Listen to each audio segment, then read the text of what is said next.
City online স্কুলের পক্ষ থেকে আপনাকে স্বাগতম। আজকের এপিসোডে আমরা শিখব যে ডেটা এন্ট্রি করার সময় অনেক সময় আমরা দেখে থাকি বেশ কিছু ডেটা এন্ট্রি হয়ে গেছে, কিন্তু সেখান থেকে আবার বেশ কিছু অংশ হয়তোবা সংযোজন বা বিয়োজন করার হতে পারে। সেক্ষেত্রে আমরা নতুন করে আবার হয়তোবা ডেটা এন্ট্রি করে থাকি। সেই কাজটি আমাদের করতে হবে না, আমরা সেখান থেকেই অটোমেটিকলি নির্দিষ্ট একটা অংশকে সংযোজন বিয়োজন করতে পারবো একটি চমৎকার অপশন ব্যবহার করেই। চলুন তাহলে শুরু করা যাক। এখানে আমরা দেখতে পাচ্ছি আমরা যে পুরো নামটি টাইপ করেছি সেখান থেকে যদি কোনো একটি নামের প্রথম অংশ আমাদের ব্যবহার করার প্রয়োজন হয়, যেমন আমরা চাচ্ছি যে এখান থেকে নেম আমরা ব্যবহার করব, সেজন্য আমাদের কিছুই করতে হবে না, শুধুমাত্র আমরা এখানে সঠিকভাবে নির্ভুলভাবে টাইপ করব। টাইপ করে আমরা এখানে এই সিলেকশন করে আমরা ডেটা থেকে এখানে আমরা দেখতে পাচ্ছি উপরে ডান দিকে আমরা এখানে লক্ষ্য করছি এই যে এখানে দেখতে পাচ্ছি, এখানে জাস্ট ক্লিক করলে আমরা লক্ষ্য করি যে আমাদের অটোমেটিকলি সবগুলো নামের মধ্যে নামের প্রথম অংশটি ফিল হয়ে গেছে। ঠিক একইভাবে আবারও দেখাচ্ছি। ধরুন আমরা এখান থেকে হয়তো লাস্ট নেম আমাদের দরকার, তো আমরা এই জন্য একটা নামের এই যেমন এখানে ফার্সি রয়েছে, তো আমরা এখানে টাইপ করছি ফার্সি। তো এগুলো সিলেকশন করে সবগুলো সিলেক্ট করে এখানে ডেটা ট্যাব যদি ওপেন করা না থাকে সেখানে আমরা ক্লিক করব এবং এখানে যে আইকনটি দেখতে পাচ্ছি ফ্ল্যাশ ফিল, এবং কিবোর্ড থেকে আমরা কিবোর্ড কমান্ড দেখতে পাচ্ছি Ctrl-E, এটা প্রেস করলেও হবে। তো কিবোর্ড থেকে আমি দেখাচ্ছে, কিবোর্ড থেকে জাস্ট Ctrl-E প্রেস করলে এখান থেকে নামের শুধুমাত্র শেষ অংশটি এখানে আমরা দেখতে পাচ্ছি। এটা যে শুধুমাত্র নামগুলোকে আলাদা করতে পারে ঠিক সেটি না।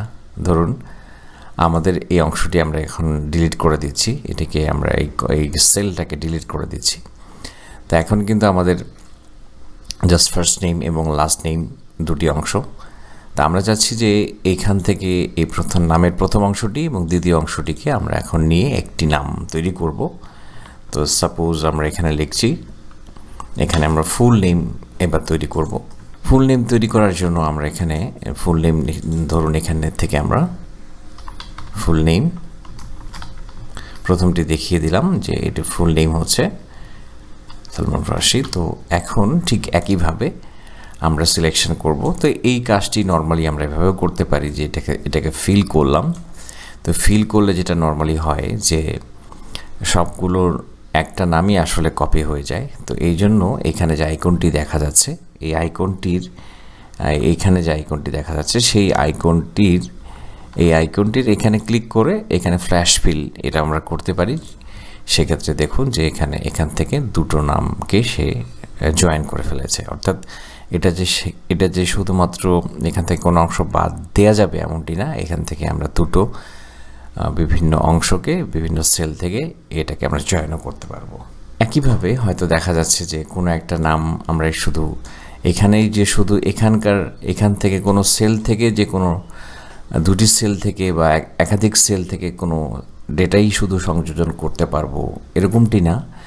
হয়তো হঠাৎ করে আমাদের মনে হচ্ছে যে আমাদের অন্য কোনো একটা ডেটা প্রত্যেকটা সেলের অন্য কোনো একটা নতুন শব্দ এখানে আমরা সংযোজন করতে যাচ্ছি। যেমন ধরুন এখানে প্রত্যেকটা সেলের প্রত্যেকটা নামের সামনে আমরা মিস্টার অথবা বাইকার এরকম একটা শব্দ অ্যাড করতে যাচ্ছি।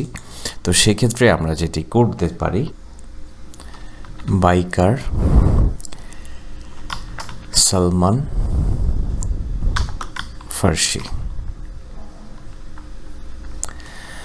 এটা লিখে ঠিক একইভাবে আমরা যদি এটাকে ফ্ল্যাশ ফিল করি তাহলে দেখুন প্রত্যেকটা নামের সামনেই বাইকার শব্দটি যুক্ত হয়ে গেছে।